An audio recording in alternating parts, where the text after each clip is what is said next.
The following has been brought to you by RockSolidFanClub.ca. What do you know about ownership of a company?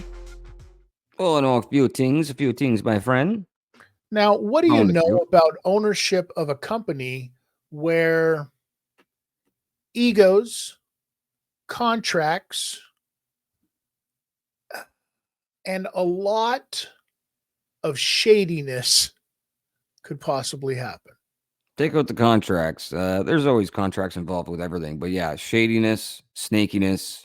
Um, yeah, I've seen pretty much everything you could see at a bottom level for small business. Yes. This is why I ask you this. For those of you that have not heard, and Brady, I'm sure that you have by now, there was a fight that was supposed to happen back in the early week of October 6th, I believe it was, where Mikey Musumeci was supposed to fight Cade Rotolo. Cade, this fight was supposed to happen at, I think, 170 pounds or some crazy shit. Mhm. Cade pulled out of the fight 2 weeks before. 2 weeks. And then, according to ONE FC owner, okay, Chatri Sidyantong, according to him, Mikey Musumeci asked for a fight to defend his belt at 135 pounds in 2 weeks' time, basically. In That's doing so, that's Mikey one ends third of my body weight. in doing so, Mikey ends up in the hospital because his diaphragm, because he's so lean and muscular, his diaphragm from these breathing exercises and the way that he was, trying to cut all this weight, he ended up ripping a hole into his lung, basically. That's what I heard. Well, it's not just what you heard, it's what the world heard because Mikey had posted a picture of himself in the hospital saying, "Yes, I have a tear in my lung So trying to let's cut weight." so let's say that happens to you at work. What do you think the appropriate response from your boss would be in that instance? Poor guy, we're gonna pay him until he's good to go. Now, remember, he is a champion in ONE FC, right? He's one of their belt holders in ONE FC, a guy who has done nothing but carry that banner with him everywhere, right? He's also their biggest social media draw and their most relatable to young people. So, what do you think they did, Brady? They said, hopefully, I know what they did, but I'm just gonna play the naive portion. They said, "Oh my goodness, I'm so sorry that this happened on our watch. We'll pay you and take care of you until you're, ready to go and get you the best healthcare possible." That is exactly not what happened. They stripped him of his fucking belt. Yep. Why wouldn't they? They stripped him of his belt and just moved on. A company that has said health first, ladies and gentlemen, right? Here's the other thing that I want to ask you, because on that same night that happened, on that same night, we had Demetrius Johnson climb into the one circle cage, right? Yep. And Yep. retire Retired. from MMA, because you later find out, he says, because he finds MMA to be boring now. Finds just doing jujitsu and trying to figure that out is much more challenging to him. MMA isn't a challenge to him. So here's my question to you, Brady. In light of what we've seen with Mikey Musumeci, in light of what we've seen now with Demetrius Johnson, maybe there was some writing on the wall. Maybe there's something going on over in ONE FC that we don't know about. Maybe it's a little bit more sinister than people are talking about, because Chatri Sidyantong, listen, you don't have a career the way that he did without involving yourself or crossing paths with people of the lurking in the shadows type of people with the money and the laundering and the whateverness. And a couple of years ago, even some of the fighters were making the allegations against them. You've even seen and heard it before, the way that the Fertitas kind of strong armed their way into the world of MMA. right? With buying the company for as cheap as they did and taking the former commissioner, who happened, one of the Fertitas actually happened to be a former commissioner. And then the guy that replaced him, right? They made it so that everything was legal, and then they hired him to the UFC. Do you remember when ONE FC started though? People were saying like, "Oh, great, another laundromat." Yeah. Yeah. But here's the thing. Is Chatry as bad or worse, is my question to you, in this instance, than Dana White? No. No, I don't think so. I've seen Dana do some fucking sick shit. I've seen Dana do some amazing shit, but I've seen Dana do some sick shit.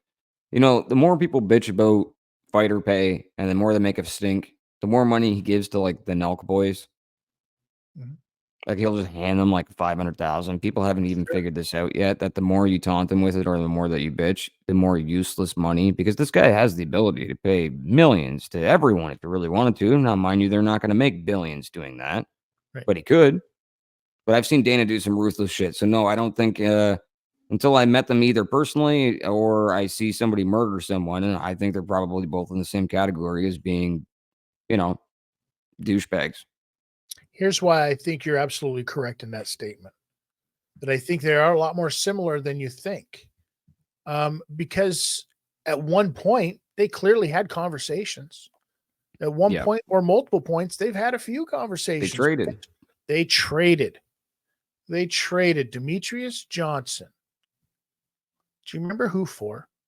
Ben Askren. Ouch. Ben Askren. Ouch.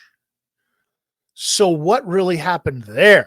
What do Is you the think Sage question. Northcutt's career would look like if he just would have stayed in the UFC? They would have protected him and built him up as a superstar and put him on magazines and GQ and all that. And he went over to ONE and got his face crushed in his very first fucking fight Yeah. And hasn't by a been back killer. since. Has been Yeah, back since. yeah. Right?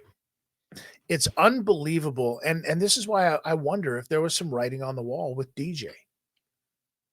Right? Maybe he knew this is getting to be more than what I was signing up for. I came over here and do these fights on this trade thing, and I made a legacy for myself. Smashed everybody. I got to carry around this belt that's as big as me. When he came and did his retirement thing, he says at the end, he's like, they told me I got to leave this thing in the ring. Fuck that. I'm taking it with me. It's mine. Right? I've fucking done the same thing. Peace. 100%. My flight's at 9, bitches. At 7:30. I'm out. Demetrius Johnson did more than perform to No, the top-notch level of his abilities he and won.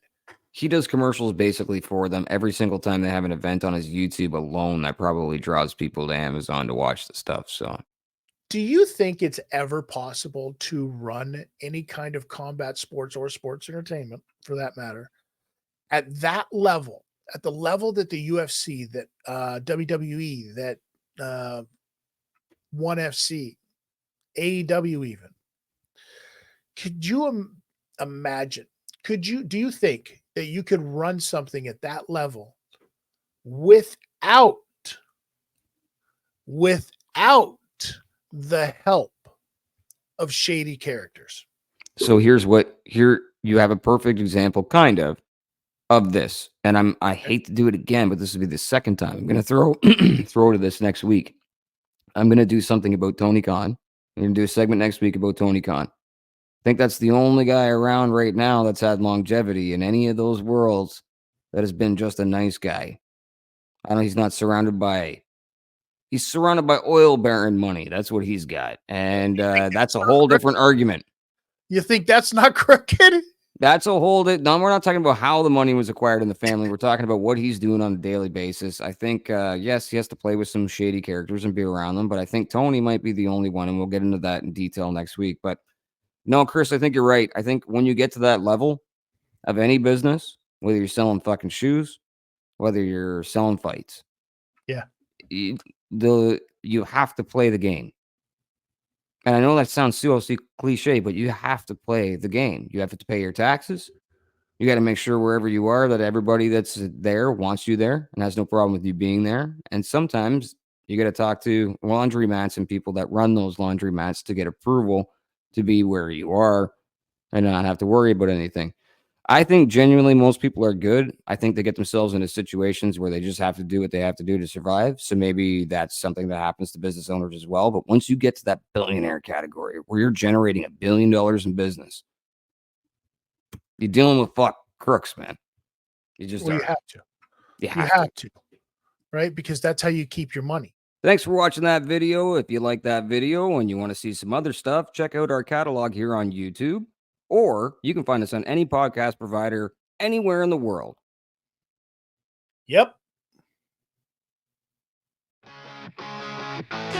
SportCards.com, the best in Canada. NHL, NBA, NFL, MLB, Pokemon, UFC, WWE. TotalSportCards.com, the hobby's best friends. That's TotalSportCards.com.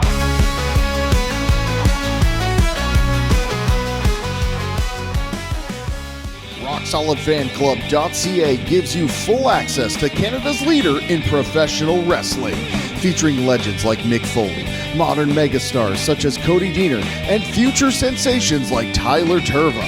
RockSolidFanClub.ca offers exclusive series, podcasts, live streams, specials, and full events, all for less than $9 a month.